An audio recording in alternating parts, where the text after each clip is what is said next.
et d'adorer le seul Dieu unique qui est Allah. C'est lui Allah. Il n'y a pas d'autre créateur que lui. Le créateur de ce cieux et de la terre. Mais après la proposition de Mohammed sallallahu alayhi wa sallam, les gens lui ont répondu, Ya Mohammed, man huwa? Man huwa? Wa kayfa huwa? Aina huwa? Oh Mohammed, qui est ce Dieu auquel tu nous demandes de laisser nos statuts pour lui? Comment est-il ce Dieu? Où est-il? Montre-nous, où est-il ce Dieu? C'est à ce moment-là que Dieu leur a répondu en descendant la sourate Ikhlas sur le prophète Mohammed sallallahu alayhi wa sallam. قل هو الله أحد الله الصمد لم يلد ولم يولد ولم يكن له كفوا أحد. Mohammed, dis-leur, lui c'est Allah. Dis-leur, lui c'est Allah. قل هو الله, c'est-à-dire, dis-leur, lui c'est Allah. Là, on voit que Dieu se présente en citant son nom. Mes frères et sœurs, personne ne peut se présenter sans d'abord dire son nom. Tu ne peux pas arriver devant un public en disant « Moi je suis comme ci, moi je suis comme ça », or qu'on ne connaît même pas ton nom. Or qu'on ne connaît même pas ton nom. Quand vous vous rendez dans un entretien d'embauche, lorsque l'employé vous demande de vous présenter, vous n'allez pas commencer par dire moi je travaille dans telle entreprise, je sais faire tel travail, or qu'on ne connaît même pas ton identité. Ne vous étonnez pas si l'employé n'a pas vous embauché. Donc, dans toute présentation, tu dois d'abord présenter ton nom. C'est pour cela que Dieu s'est adressé à nous en citant son nom. Qul huwa Allah, c'est-à-dire, dis lui, il s'appelle Allah. Lui, il s'appelle Allah.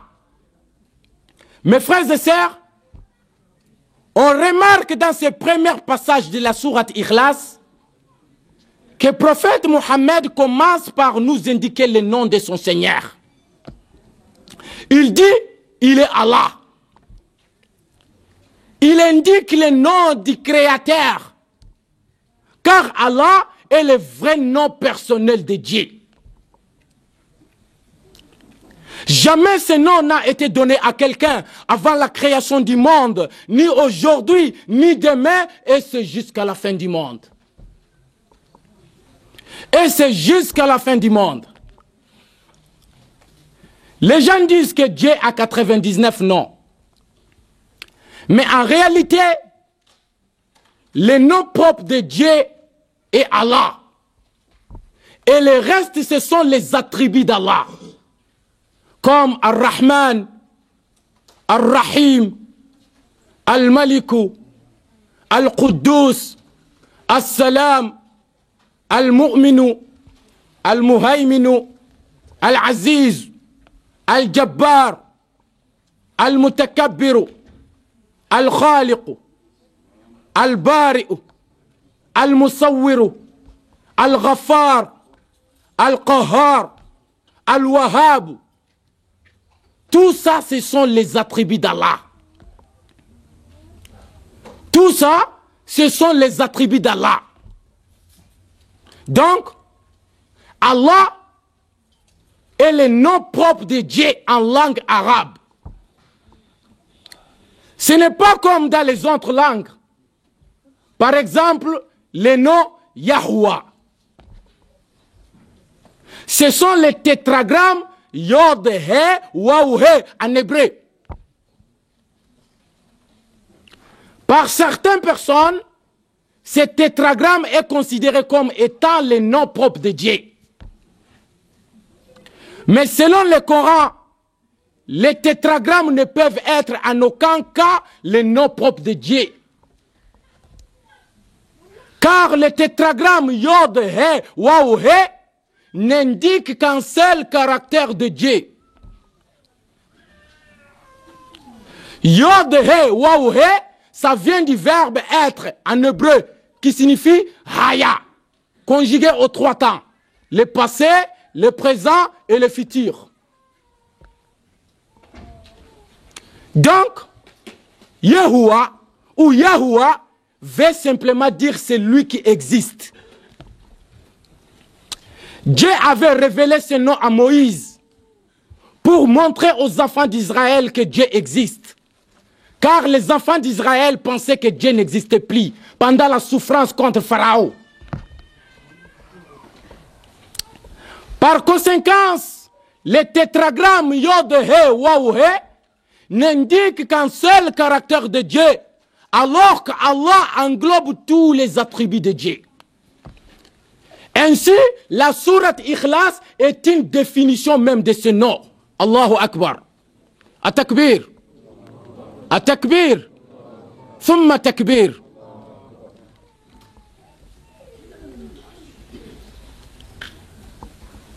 Ainsi, mes frères et sœurs, lorsque les gens avaient demandé à Mohammed, qui est ce Dieu auquel tu nous demandes de laisser nos statues pour lui? Mohammed avait répondu, lui c'est Allah. C'est-à-dire, il s'appelle Allah. Après avoir présenté le nom de son Seigneur, il nous indique qu'il est unique. Il a dit Ahad. Qul huwa Allahu Ahad. Il n'a pas dit qu'il est un. Parce que il n'a pas dit Qul huwa Allahu Wahid. On devait bien savoir ici. Il n'a pas dit que Qul huwa Allahu Wahid. Il a dit Qul huwa Allahu Ahad. Parce que quand on compte des nombres, on dit 1, 2, 3, 4. Parce que 1, peut-être il y a deuxième, peut-être il y a troisième. Mais si on dit unique, est-ce qu'il y a deuxième?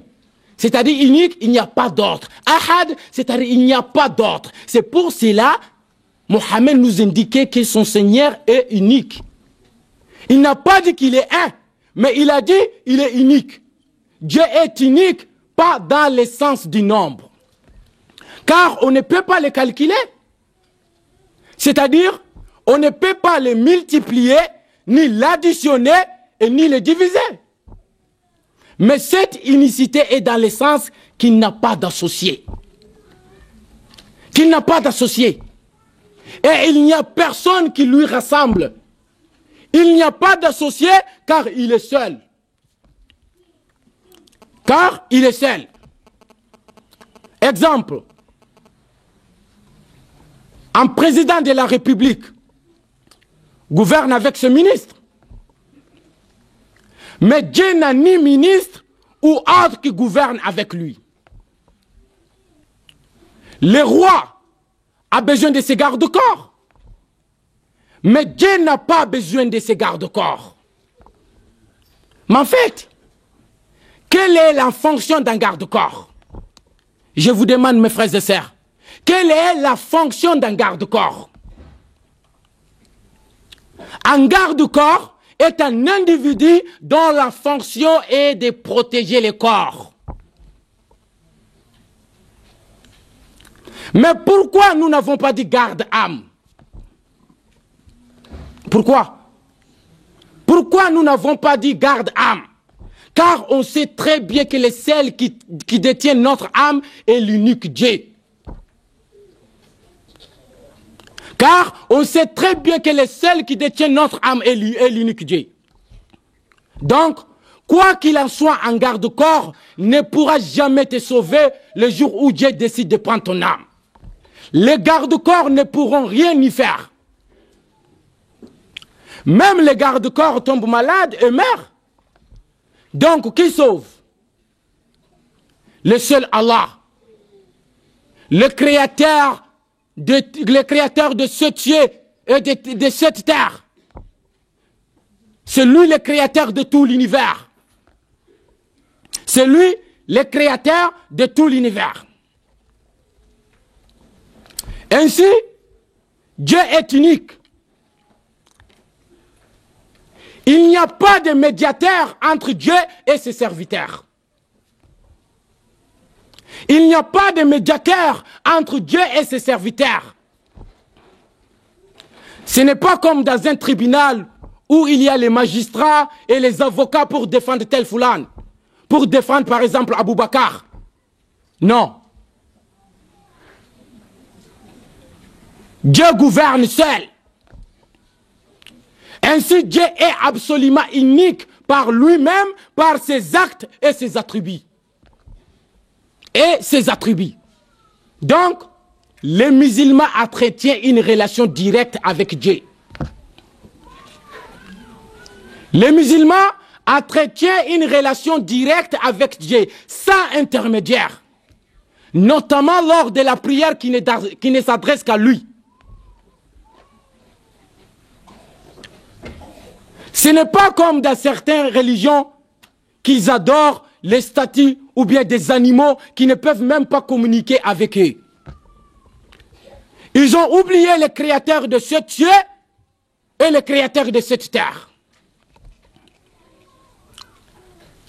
Et il y en a même qui se prennent pour Dieu. On prend l'exemple en République démocratique du Congo, où certains se réveillent un matin et se disent « Aujourd'hui, je suis Dieu » ou « Je suis prophète ». Or que hier même, vous avez mangé au restaurant ensemble un couscous avec la viande, ils ont digéré, ils sont partis aux toilettes, ils sont dormis et le matin, ils sont devenus Dieu ou prophète. Comme Dieu Makuna ou encore Dieu Tataouba en République démocratique du Congo. Ces personnes n'ont pas respecté Dieu comme il se doit. Ces personnes n'ont pas respecté Dieu comme il se doit. J'ai écouté les conférences de mon bien-aimé professeur Abdul Majid. Ce n'est pas un prophète, ni un messager.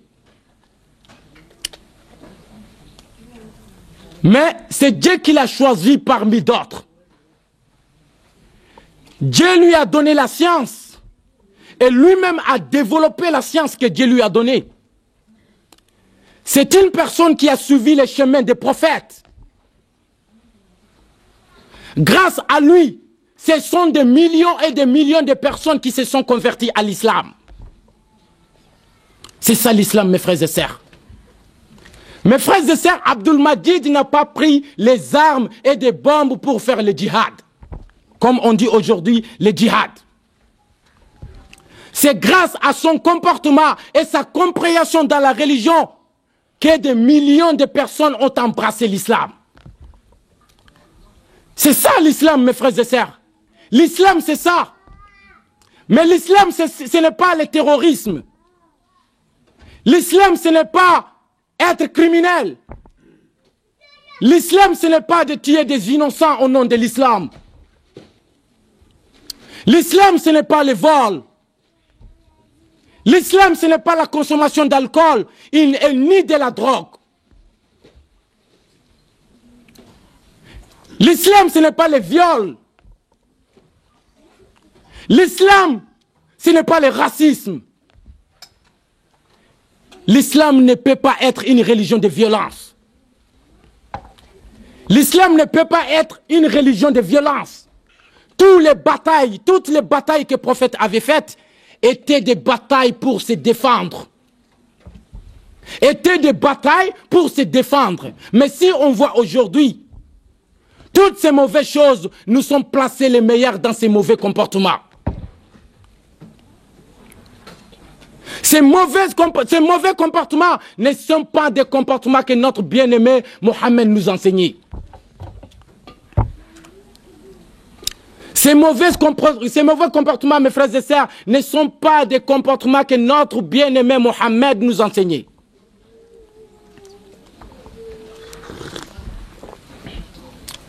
Les comportements, l'islam que notre bien-aimé nous a laissé en héritage, c'est l'islam de la paix, l'islam de la tolérance,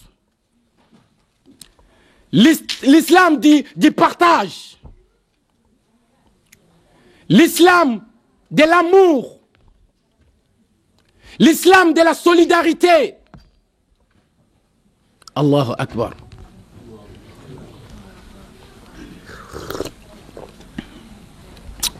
بسم الله الرحمن الرحيم قل هو الله أحد الله صمد